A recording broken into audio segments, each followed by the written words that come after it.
एक fear of unknown होगा, एक क्वेरी ऑफ अननोन होगी।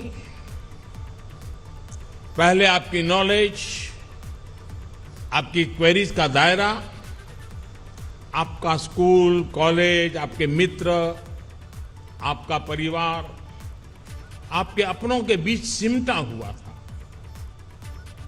आईआईटी कानपुर ने आपको उससे बाहर निकालकर एक बहुत बड़ा कैनवास दिया है।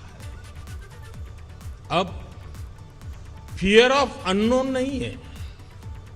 अब आप पूरी दुनिया को एक्सप्लोर करने का हौसला लेकर के आगे बढ़ रहे हैं। अब क्वेरी ऑफ अननोन नहीं है। अब क्वेस्ट फॉर द बेस्ट पूरी दुनिया पर छा जाने का सपना है। और जितनी लर्निंग आपकी क्लासरूम में हुई, या जितना आपको अपनी क्लास में सीखने को मिला, उतना ही आपने अपने क्लासरूम के बाहर अपने साथियों के बीच एक्सपीरियंस किया है। क्लासरूम में आपके विचारों का, आपके आइडियाज का विस्तार हुआ। क्लासरूम के बाहर आपके व्यक्तित्व का विस्तार हुआ, आपकी पर्सनालिटी विकसित हुई है। आपने आईआईटी कानपुर में जो अर्जित किया, जो विचार समृद्ध हुए, वो एक ऐसी मजबूत फाउंडेशन है, फोर्स है, जिसकी शक्ति से आप जहां भी जाएंगे वहां कुछ नया करेंगे, अनोखा करेंगे, कुछ वैल्यू एडिशन करेंगे। आपकी आज की ट्रेनिंग, आपकी स्किल, आपकी नॉलेज, आपका ज्ञान निश्चित तौर पर आपको प्रैक्टिकल वर्ल्ड में मजबूती से जगह बनाने में बहुत मदद करेगा। लेकिन यहां आपका जो व्यक्तित्व विकसित हुआ है, वो आपको ऐसी ताकत देगा जिससे आप सोसाइटी एज अ होल उसका भला करेंगे, अपने समाज, अपने देश को एक नया सामर्थ्य देंगे। साथियों, आपने यहां आईआईटी की भव्य लीगेसी के हिस्टोरिकल पीरियड को जिया है। आपने विविधताओं से भरे भारत के वैभव के साथ वर्तमान को जिया है। भव्य लीगेसी और वाइब्रेंट प्रेजेंट, इन दो पिलर्स पर, इन दो पटरियों पर आज आप अपने उज्जवल भविष्य की यात्रा शुरू कर रहे हैं। ये यात्रा शुभ हो, देश के लिए सफलताओं से भरी हो। आज जब आपके बीच हूं तो मैं यही कहूंगा, मेरी आप सबसे यही कामना रहेगी। साथियों, इस साल भारत ने अपनी आजादी के 75वें वर्ष में प्रवेश किया है। हम सभी अमृत महोत्सव मना रहे हैं। आपने जहेज शहर में अपनी डिग्री पाई है। उस कानपुर का अपना शानदार इतिहास रहा है। कानपुर भारत के उन कुछ चुनिंदा शहरों में से हैं जो इतना डाइवर्स है। सत्ती चौरा घाट से लेकर मदारी पासी तक, नाना साहब से लेकर बटुकेश्वर दत्त तक, जब हम शहर की सैर करते हैं तो ऐसा लगता है जैसे हम स्वतंत्र संग्राम के बलिदानों के गौरव की, उस गौरवशाली अतीत की सैर कर रहे हैं। इन स्मृतियों के बीच आप सभी पर देश को अगले 25 वर्षों तक दिशा देने, देश को गति देने का दायित्व है। आप कल्पना करिए, जब 1930 में 1930 में दांडी यात्रा शुरू हुई थी, तब उस यात्रा ने उस टाइम पीरियड को, पूरे देश को कितना आंदोलित कर दिया था। उस समय देश जितना चार्ज था, उसने आजादी के लिए भारत के जन जन में एक अभूतपूर्व विश्वास पैदा कर दिया था। हर भारतवासी के मन में विजय का विश्वास भर दिया था। 1930 के उस दौर में जो 20-25 साल के नौजवान थे, 1947 तक उनकी यात्रा और 1947 में आजादी की सिद्धि उनके जीवन का गोल्डन फेज थी। आज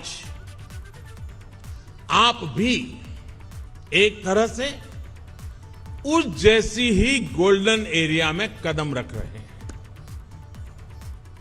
ये गोल्डन एरा है आपके लिए। जैसे राष्ट्र के जीवन का अमृतकाल है, वैसे ही ये आपके जीवन का भी अमृतकाल है।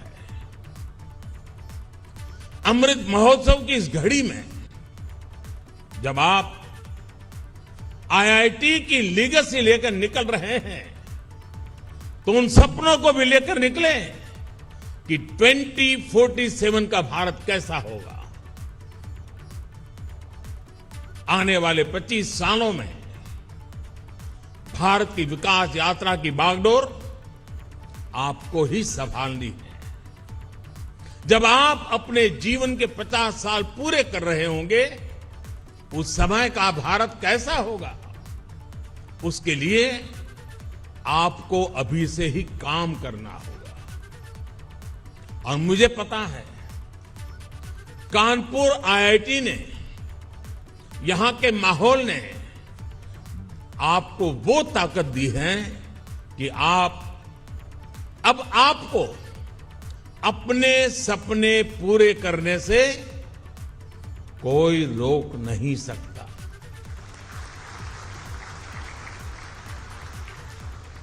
ये दौर, ये 21वीं सदी पूरी तरह टेक्नोलॉजी ड्रिवन है। इस दशक में भी टेक्नोलॉजी अलग अलग क्षेत्रों में अपना दबदबा और बढ़ाने वाली है। बिना टेक्नोलॉजी के जीवन अब एक तरह से अधूरा ही होगा। ये जीवन और टेक्नोलॉजी की स्पर्धा का युग है और मुझे विश्वास है कि इसमें आप जरूर आगे निकलेंगे। आपने अपनी जवानी के इतने महत्वपूर्ण वर्ष टेक्नोलॉजी का एक्सपर्ट बनने में लगाए हैं। आपके लिए इससे बड़ा अवसर और क्या होगा। आपके पास तो भारत के साथ ही पूरे विश्व में टेक्नोलॉजी के क्षेत्र में योगदान करने का बहुत बड़ा अवसर है। साथियों, हमारी आईआईटीज तो हमेशा टैलेंट और टेक्नोलॉजी की इंक्यूबेशन सेंटर रही है और आईआईटी कानपुर की तो अपनी एक अलग ही रेपुटेशन रही है। आपने अपनी खुद की कंपनी एक्वा फ्रंट इंफ्रास्ट्रक्चर के जरिए बनारस के खिड़किया घाट पर दुनिया का जो पहला फ्लोटिंग सीएनजी फिलिंग स्टेशन विकसित किया है, वो बेहतरीन है। इसी तरह आपने एग्रीकल्चर के क्षेत्र में स्टेट ऑफ आर्ट टेक्नोलॉजी विकसित की है। दुनिया की पहली पोर्टेबल सॉइल टेस्टिंग किट बनाई है। 5G टेक्नोलॉजी में तो IIT कानपुर का काम ग्लोबल स्टैंडर्ड्स का हिस्सा बन चुका है। ये संस्थान ऐसी अनेक सफलताओं के लिए बधाई का पात्र है। ऐसे में आपकी जिम्मेदारियां भी कई गुना बढ़ गई हैं। आज आर्टिफिशियल इंटेलिजेंस के क्षेत्र में, एनर्जी एंड क्लाइमेट सॉल्यूशंस में, हाईटेक इंफ्रास्ट्रक्चर के क्षेत्र में देश के सामने बहुत बड़ा स्कोप है। हेल्थ जैसे सेक्टर भी आज टेक्नोलॉजी ड्रिवन होते जा रहे हैं। हम एक डिजिटल डायग्नोसिस के एरा में है, रोबोट असिस्टेड ट्रीटमेंट के एरा में पैर रख रहे हैं। हेल्थ डिवाइसेस अब घर की एसेंशियल बन गई है। डिजास्टर मैनेजमेंट में चुनौतियों का सामना भी हम टेक्नोलॉजी के जरिए ही कर सकते हैं। आप कल्पना करिए, हम कितनी व्यापक संभावनाओं के गेट पर खड़े हैं। ये संभावनाएं आपके लिए हैं। इनमें आपकी बहुत बड़ी भूमिका है। ये आपके लिए देश के प्रति केवल जिम्मेदारियां नहीं, बल्कि ये वो सपने हैं जिन्हें हमारी कितनी ही पीढ़ियों ने जिया है। लेकिन उन सपनों को साकार करने का, एक आधुनिक भारत बनाने का वो सौभाग्य आपको मिला है, आपकी पीढ़ी को मिला है। साथियों, आज आप 21वीं सदी के जिस कालखंड में वो बड़े लक्ष्य तय करने और उन्हें प्राप्त करने के लिए पूरी शक्ति लगा देने का जो सोच और एटीट्यूड आज आपका है, वही एटीट्यूड देश का भी है। पहले अगर सोच काम चलाने की होती थी, तो आज सोच कुछ कर गुजरने की, काम करके नतीजे लाने की है। पहले अगर समस्याओं से पीछा छुड़ाने की कोशिश होती थी, तो आज समस्याओं के समाधान के लिए संकल्प लिए जाते हैं। समाधान वो भी स्थायी, स्टेबल सॉल्यूशंस। आत्मनिर्भर भारत इसका बहुत बड़ा उदाहरण है। साथियों, हम सभी ने देखा है कि परिवार में भी जब कोई 20-22 साल का हो जाता है, तो घर के बड़े बुजुर्ग बार बार सुनाते हैं कि अब समय आ गया है, अपने पैरों पर खड़े हो जाओ। और मुझे पक्का विश्वास है, आप जब यहां से घर अब जाओगे जरा मिलने के लिए माता पिता को, तो पहला यही सुनोगे कि भाई अब मेरा काम पूरा हो गया, अब अपने पैरों पे खड़े हो जाना। हर माँ बाप यही कहने वाले हैं।